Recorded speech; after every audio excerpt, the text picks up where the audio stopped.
C3 and algebraic fractions. These are really nice, but you have to be quite careful with your algebra, which means we're going to be checking these a lot. And we'll show you the checking method at the end. Okay, so before you began this video, hopefully you just had a look at those very basic fractions that I put at the top of your booklet. And I asked you to think about the methods that you actually are using, because I imagine you'll all done this very automatically, but actually think about the methods you're using. So I think everyone could probably cancel this down quicker than they can say their own names, but 12 over 18 is obviously 2/3. How do we do that though? Well, we know that 12 is 2 times 3 times 2, if we'd split it into its prime factors. And 18 is 2 times 3 times 3. Okay. I am both multiplying and dividing by 2, so that they cancel each other, and I am multiplying and dividing by 3, they cancel each other. Then I am multiplying by 2 and dividing by 3 and they don't cancel. So I must be left with 2/3. So what we did there was we found common factors. Once I had common factors, I could divide them. In the second one, we need a common denominator. So the best thing to do is find the lowest one, because obviously then we don't have to cancel the fraction down at the end. Our lowest common denominator between 3 and 8 is 24. So to make 24 on the bottom of that third fraction, the fraction that is a third, I have to multiply my 3 by 8, which means I also need to multiply my top by 8, otherwise I change the fraction. And likewise on the second fraction, if I want to make 24 my denominator, I need to multiply that 8 by 3. And that means I need to multiply the top of the fraction by 3, otherwise I change its value. So our common denominator there, and then we can add our fractions very simply. So 8 plus 9, that's 17. And like I said, the best thing is to find the lowest common denominator,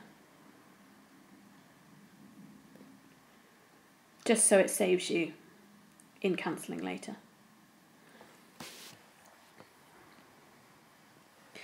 Okay, number 3, multiplying fractions you've been doing since you were about 7 or 8, I should imagine, so it should be fairly automatic. Multiplying across the top, multiplying across the bottom. So in this case we'd be 2 over 21, nice and easy. If, however, I had 14 over, let's see, 6 over 7, then that top multiplication would have been a bit hideous, just a little bit hideous. Not impossible, but I don't really want to do 14 times 6, to be honest. What I could do, though, is cancel down initially, and this is a really, really useful tip when you're dealing with algebra and you're trying to multiply algebraic fractions, is to see if anything cancels first. So that 14 cancels with that 7, leaving a 2 on the top, and that 3 cancels with that 6, leaving a 2 on the top there, and it turns out that answer was 4. Now, if you'd done that, you'd done 14 times 6 and 3 times 7, you'd have ended up with a hellish fraction that you might not realise have cancelled down to 4, but it does. And obviously when you've got a calculator, that's fine, because they're numbers, but if you're dealing with algebra, it's not going to be as easy. So simplify first.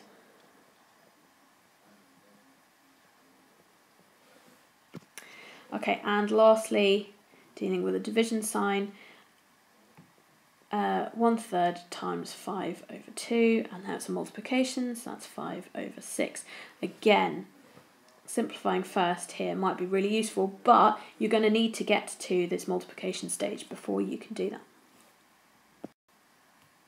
Okay, so if I'm simplifying something like this fraction, I've just been asked to simplify it, I'm not adding anything, I'm not subtracting, because it's all in one fraction, and so I haven't got two fractions I'm adding together or something like that. So my best bet at trying to simplify this down is to find common factors.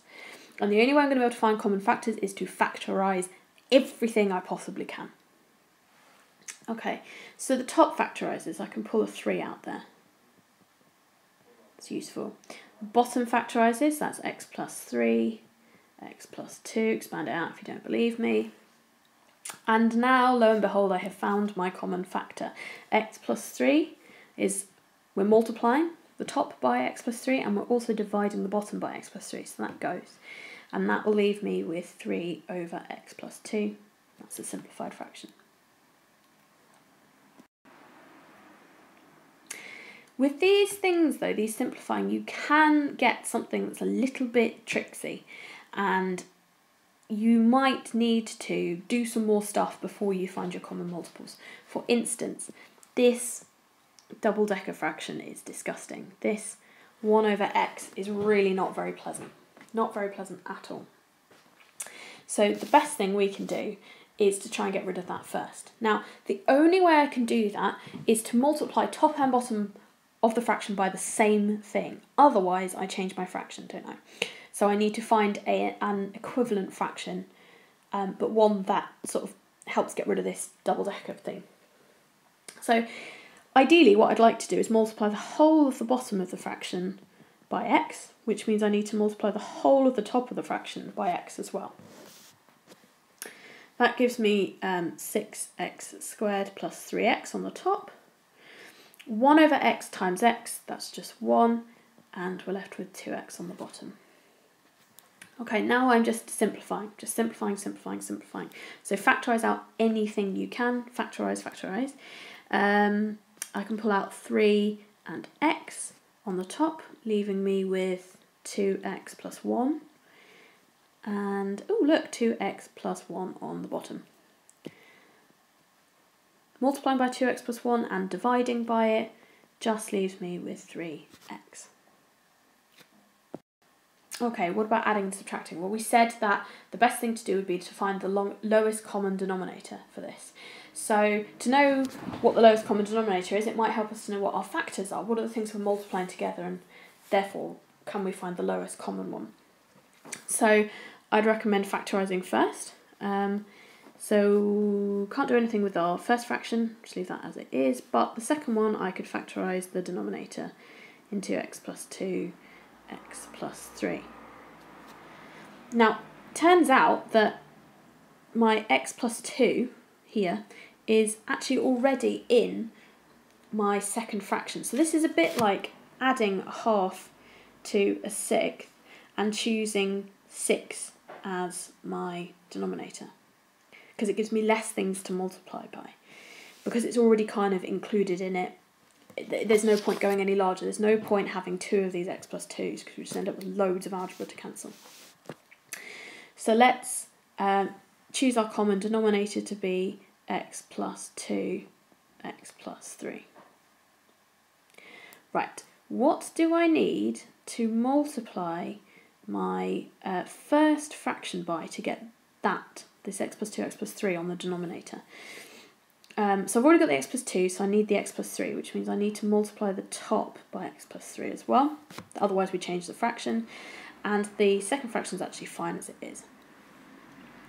Okay, so pulling all of that together then, x plus 2, x plus 3, we have 5x plus 15, I've just expanded it out, plus 3, which gives me 5x plus 18 on the top, x plus 2, x plus 3 on the bottom, and that's about as far as I can go. Okay, multiplying. We said simplify first, otherwise you're just going to end up with tons and tons and tons of algebra to deal with later on. Can't simplify until we know what factors we've got, so we're factorising. 2 over x plus 2, can't do anything with either of those. There's a quadratic up there, so we'll factorise that. And that's quite nice. Right, so I'm multiplying by x plus 3 and I'm dividing by x plus 3, they can go. Then I'm multiplying by x plus 2 and I'm dividing by x plus 2, so they also go. And I'm multiplying by 2 and I'm dividing by 2. It's all gone. So we're left with 1.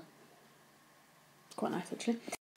Dividing, again, simplify, simplify, simplify, but we've got to get it into a multiplication first because I don't really want to think about how a divide would work there. So let's just perform that step. Shouldn't take too long, just to flick the last fraction over and multiply. And then we can divide.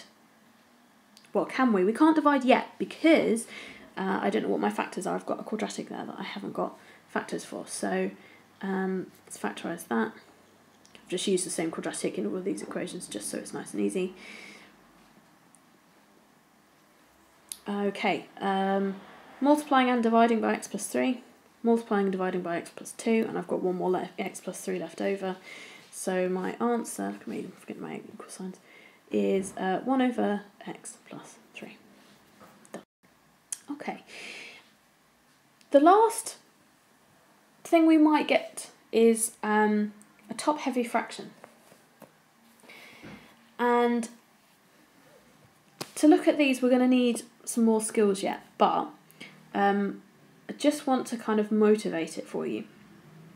If I gave you 7 over 4 and asked you to write that as a number of whole units and any remaining fractions, you'd say, well, 4 goes into 7 once, so there's 4 over 4, one whole one, add 3 over 4 left over. So we'd get 1 and 3/4 there. We're going to do something very similar with top-heavy fractions in this case, in the sense that we want to know how many whole bits, how many sort of whole divisions we can do and what our remainder is, which means we're going to need algebraic long division, which we'll do in the next video. But sometimes it's not easy to tell whether a fraction is top-heavy or not. And so to guess, or not to guess, to know whether a fraction is top-heavy or not, we need to look at the highest power there. We need to look at the degree of the polynomial. So that is the highest power that that polynomial has. So in the case of the first, the numerator on our fraction, that degree, that's 2, because there's a squared there, and the degree of the denominator, that's a 1. Now, because 2 is greater than 1, we've got a top-heavy fraction there. And if we have a top-heavy fraction, we're going to need to divide it first to find out how many whole parts there is. You should also divide if the degree is the same in both fractions. So if you've got 2 quadratics, you need to divide first.